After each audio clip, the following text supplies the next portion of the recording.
All right, well, looks like I got a little bit of a storm damage the other night.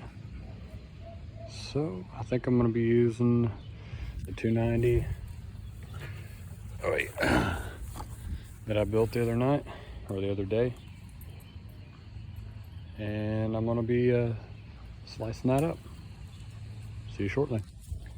All right, well, got all that done, and actually I got that entire brushy section of the pine right there into the burn barrel.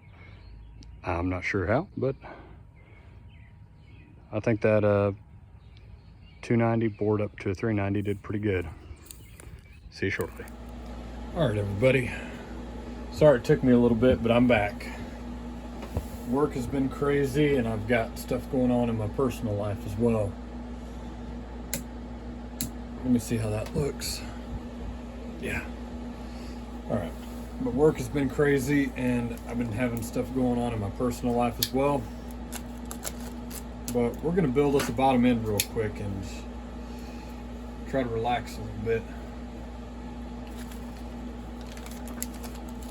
Here in a bit I'll get some dinner, maybe have a Guinness, and just relax. Alright, so these bearings are greased. We're not going to worry about oiling them. I try to put a little bit of two-stroke oil in there once in a while whenever I'm doing these.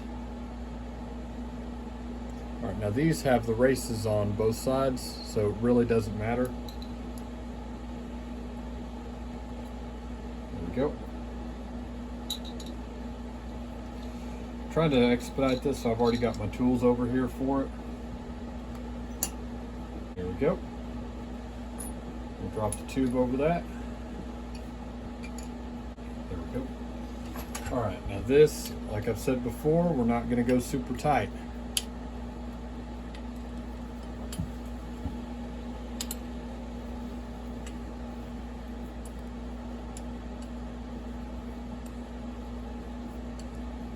Right whenever it bottoms out, you'll feel it right there.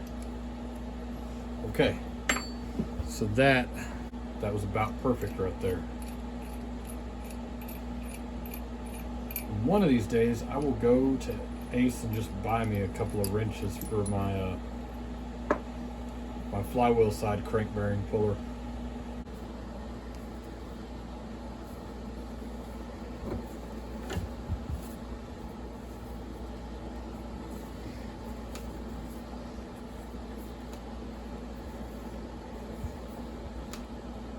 Right there. I barely felt it bottom out. The pressure changed and the amount of force skyrocketed.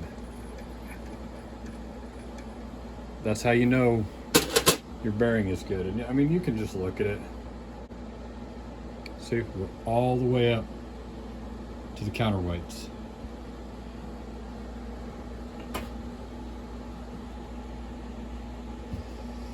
All right. Next thing on the agenda, we're going to go for a piston real quick.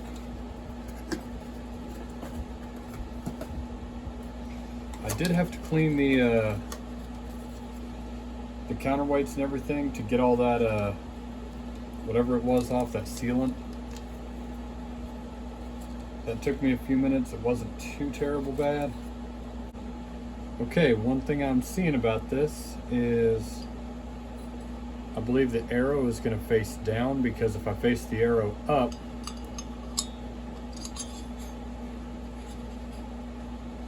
then I get a positioning pin in my exhaust port.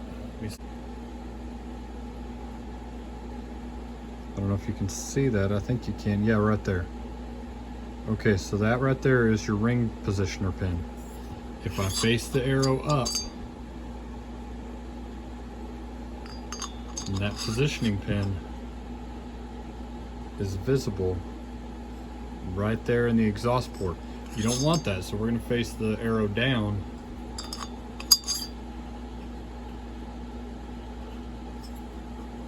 And I don't have in the intake, the exhaust. All right, I finally got that one. I knew that side was going to be bad. Yeah, it's all the way in.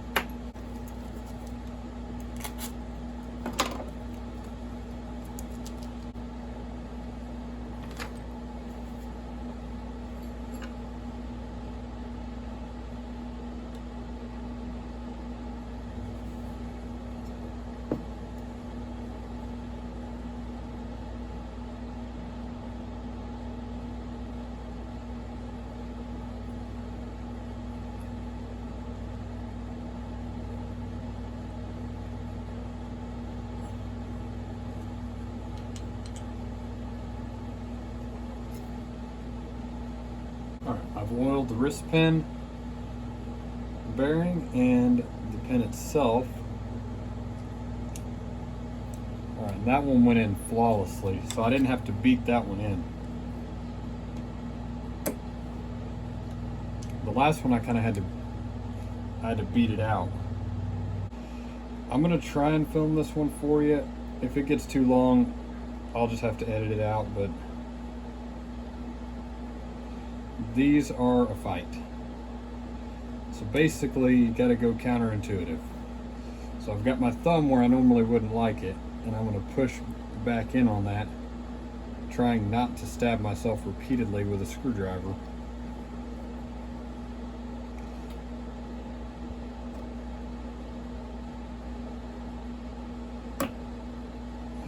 We're almost in, and there it went. I'm going to gently pull that thing open. You don't want to go hard, you can snap a ring, and then you got to order rings and wait for them to get here while your saw is just sitting on your bench waiting to be put back together. Alright, we got our rings on.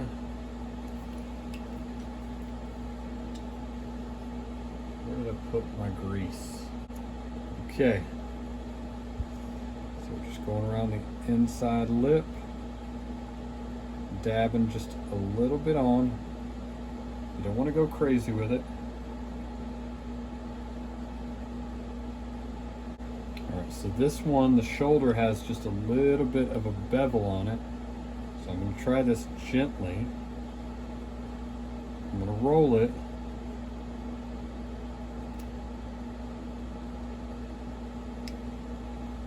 Looking at it in the light, I did not prolapse that seal.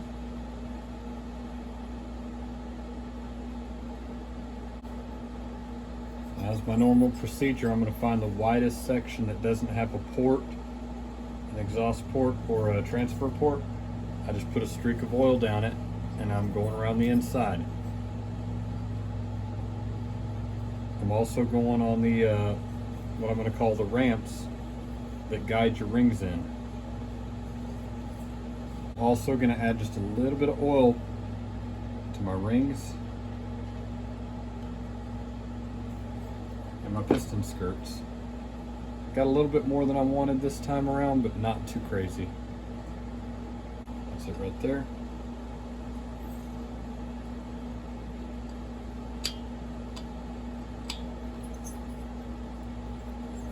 Okay, if you start fighting with it, just grab yourself an awl or a screwdriver and just gently try to guide the rings in. Something's not lining up, so I'm not going to force it. I'm not going to start pushing. Look at that. The ring got up on top of the positioning pin. I don't know how that happened, but we'll set it back where it needs to go.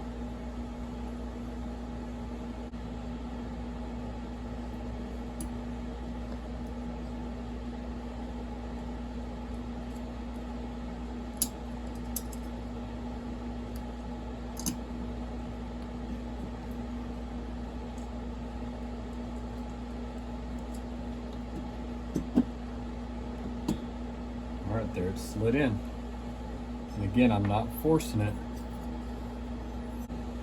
Alright, well, I had to clean this thing up because I thought this set came with another belly pan, but it did not. So I'm going to show you how I do a bottom end so that I don't pack the crankcase plumb full of sealant.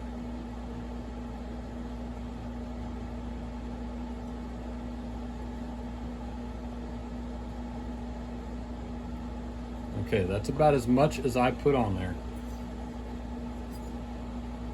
One thing I want you to remember, this stuff is red, so it's going to stand out, but I am not putting so much in there that you're literally going to be scraping it off of the insides when you have to clean it later, if you ever have to clean it later. I'll put just a little daub right there.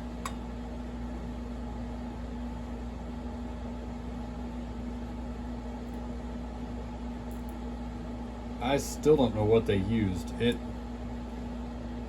find it kind of confusing because I'm not joking when I said it looked like paint. Get in there a little bit, right there. Beautiful, beautiful.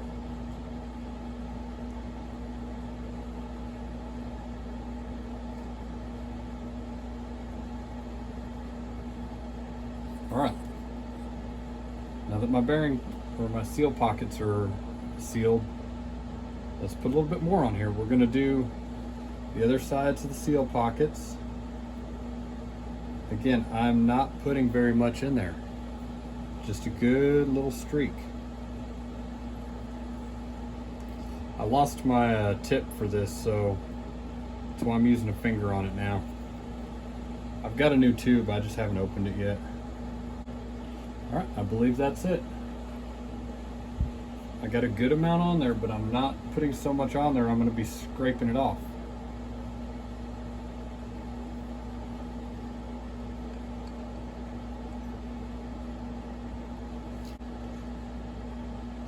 All right, well, had some good news and some bad news. The good news is I tightened all those up, and you're gonna see some of that. The bad news is this one right here, that one, it actually broke off. It snapped.